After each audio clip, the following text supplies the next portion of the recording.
So you've said that a belief is just a thought you keep thinking. And I've almost come to conclude that if I think that I can fly and visualize over and over and over again, will that become a belief for me? And is that possible for human beings to fly? Well, we can't have it both ways. We can't tell you that all things are possible and then say, except that.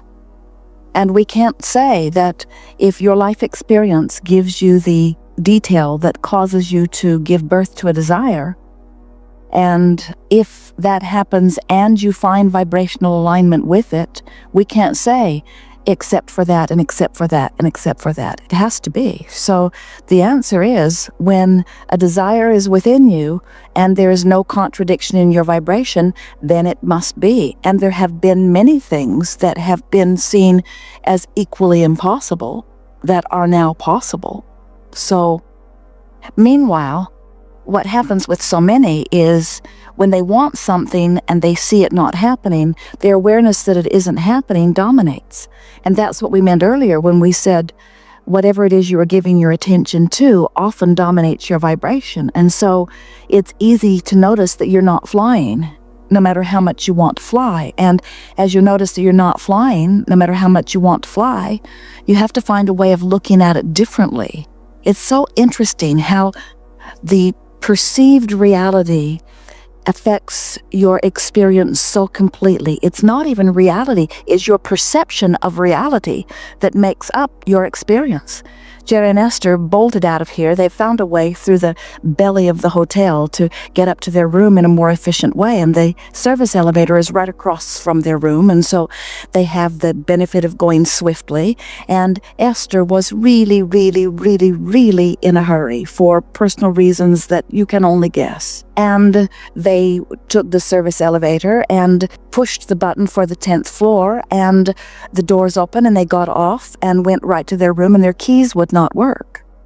And it's happened before where, for one reason or another, and the front desk usually tells them that they've let them be against a cell phone or against a magnet or something, and so Esther keeps her keys in one place and Jerry's in another, and so their keys, none of them would work. And so their observation was that they were standing in front of their room. They have two rooms with adjoining doors so that they have the benefit of two bathrooms, and neither of which they can get into. And Esther is sort of doing her I need to be in there fast dance, and none of the keys will work. And so she called the front desk and said, for some reason our keys are not working, and it is relatively urgent that someone come quickly with keys. And so they waited and waited and waited and waited and waited, and no one came. Now, their perception is the reality of this. Here we are standing in front of our doors. The hotel has let us down because somehow they have turned our keys off and they do not work. And I only have about 35 seconds more leeway, Esther is calculating, and the doors are not opening. And when the nice man finally came, he pointed out to them they were on the 7th floor, not the 10th floor. So it's no wonder their keys did not work. But everything about their reality was based upon this misassumption. In other words, they were so certain all of the conclusions that they came to were valid if the misassumption had been accurate, which it wasn't. And so what we're getting at is that there is no reality that is responsible for your vibration. It's your perception of reality. It's the reason that we always say, over here where the good feeling emotions are, is your perception of freedom. And over here where the bad feeling emotions are, is your perception of lack of freedom. It's your perception. And that's the thing that's tricky. There is this reality that you perceive that is hard for you to budge from. And it's the thing we would like to shake all of you loose from.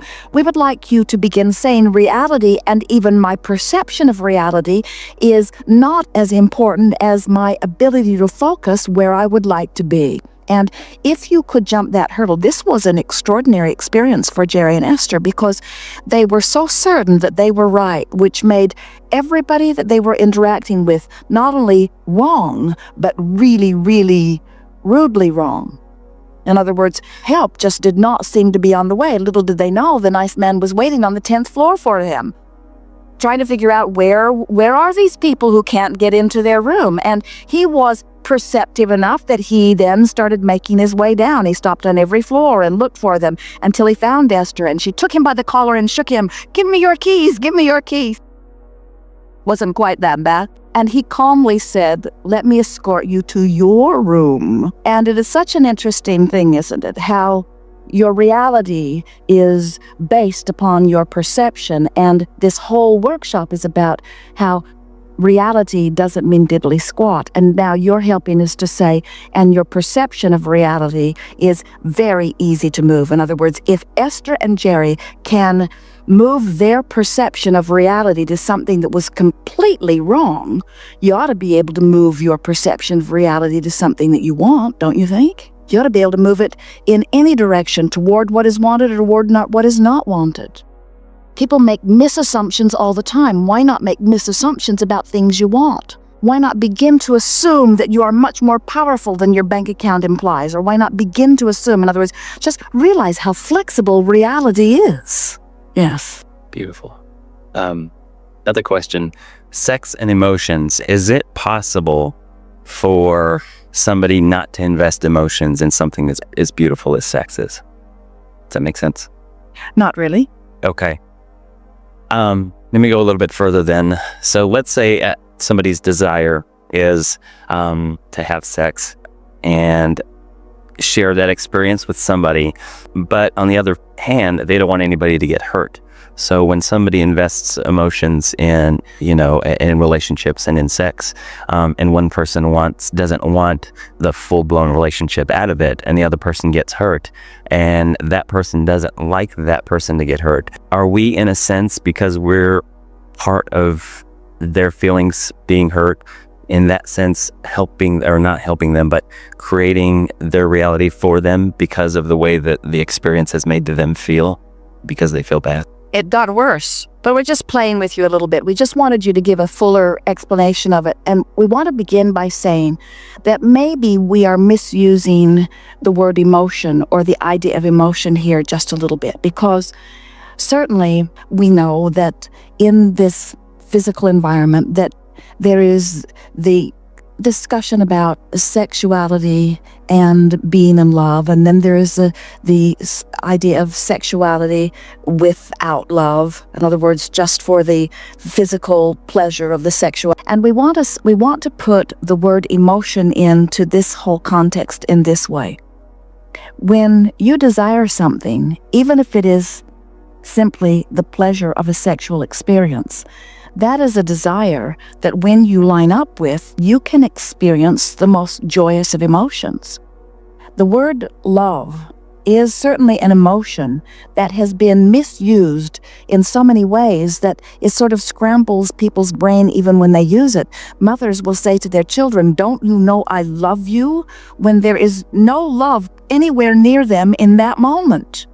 In other words, you can be tuned in, tapped in, turned on, which makes you the equivalent of love, or you can be pinched off from it, which makes you the opposite of love, but you cannot feel like that and be in the moment of love at the same moment. And so we would like to separate from all subjects, including the subject of sexuality. We would like to separate the label of love as a label that can always be put across it, and we would like to say all subjects are the same in that you can be participating in the subject and you can be tuned in, tapped in, turned on, and you can be participating in the subject and be otherwise, but it's not necessary. You can be in absolute alignment with who you are and not be in love with the person that you are having sex with.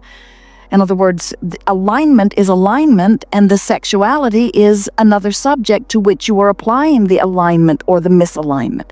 However, one of the things that you're getting at is, let's say that you are someone who has decided that you are not wanting to couple up with someone right away, that you are enjoying your freedom and that you are exploring life and collecting data, but that you still are enjoying sexual interaction. And so you are doing your best to be in vibrational alignment with who you are. And in doing so, that would mean you could not focus upon someone who saw all of that differently and push against them and be in alignment with what you want. In other words, You have to be in alignment with your vision of who you are and not push against someone else's idea. And if you were that, you would attract to you only those others who were a vibrational match to that which you are matched to. In other words, you'd attract to you others who feel the same way, who are enjoying the physical company in the same way that you're enjoying the ski trips you're going on together and the meals that you're sharing together.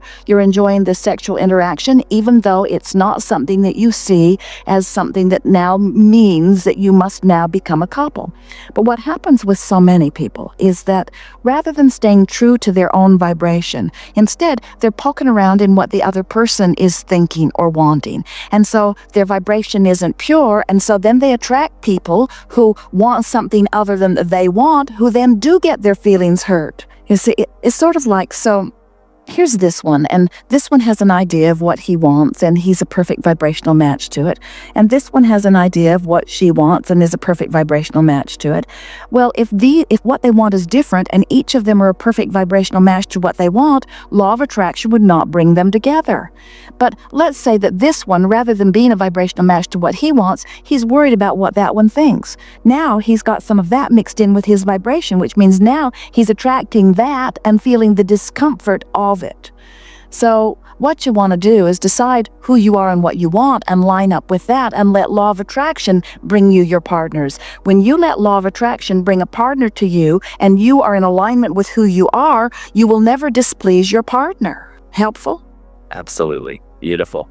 I kind of wanted you to walk with me through the thought process that I've had after listening to the material for X amount of time now. So you're saying that I shoot a rocket of desire, and it doesn't necessarily have to be my verbal asking. It's the feeling that I shoot the rocket of desire out. In fact, you are doing more rocket launching with unspoken words than you are with words. You do not talk to the universe with your words. You talk with your vibration. Okay. You're like a transmitting radio tower, always sending a signal that it's always being answered. Okay.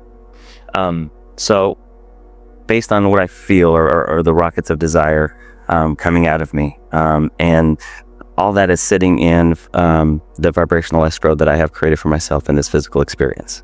And as the more I feel good, if I find things to let it in, as you say, over and over and over and over again, in that sense, am I letting go of the oars and going downstream and floating toward? You are, in fact, and we like the words that you chose because we want to morph them just a little bit by saying, because we've used the words letting it in. When you want it and you allow it, then it is. When you desire something and you believe it, then it is. If you have a desire, there's something in your vibrational escrow and you are letting go of the oars, then the feeling of relief is your indication that you're moving in the direction of it. Your feeling of tension is your indication that you're moving in opposition of it. In other words, you can't get to anything that you want while you're feeling that negative emotion. It just cannot happen. There's just not enough action in the world to compensate for that upstream direction. So, yes, to everything that you are understanding it perfectly. Okay.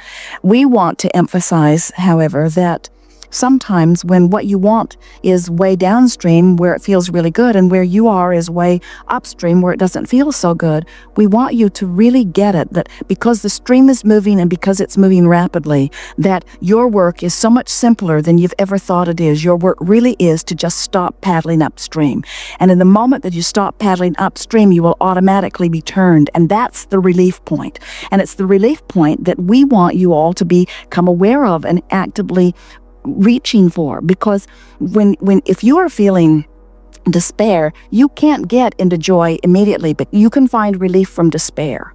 And relief from despair means letting go and moving with the stream. And as you keep doing that, before you know it, you're letting the stream take you to everything that you've been asking for. It's just repeatedly turning back upstream, upstream, upstream, upstream that turns it all down. When you're deliberately reaching for better, not the best feeling thought you've ever thought or felt, just something improved from where you are. And another thing that's really helpful is when you take everybody else out of the equation and you are only considering the relativity between how you were feeling and how you are feeling, or how you are feeling and how you will be feeling. Just that is like with any guidance system, where you are in relationship to where you want to be. Those are the only two factors that matter.